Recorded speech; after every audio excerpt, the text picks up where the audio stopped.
In addition to its 193 member states, the United Nations General Assembly may grant observer status to an international organization, entity or non-member state, which entitles the entity to participate in the work of the United Nations General Assembly, though with limitations. The General Assembly may determine what privileges it grants with the observer status, such as a right to speak at General Assembly meetings, vote on procedural matters, serve as signatories on working papers, and sign resolutions, but not to sponsor resolutions or vote on resolutions of substantive matters.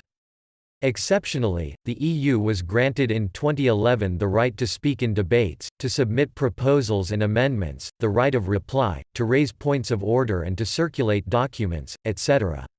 As of May 2011, the EU was the only international organization to hold these enhanced rights, which has been likened to the rights of full membership, short of the right to vote.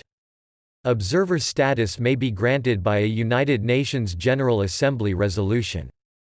The status of a permanent observer is based purely on practice of the General Assembly, and there are no provisions for it in the United Nations Charter. A distinction has been made between state and non-state observers. Non-member states, which are members of one or more specialized agencies, can apply for the status of permanent observer state. Non-state observers are the international organizations and other entities.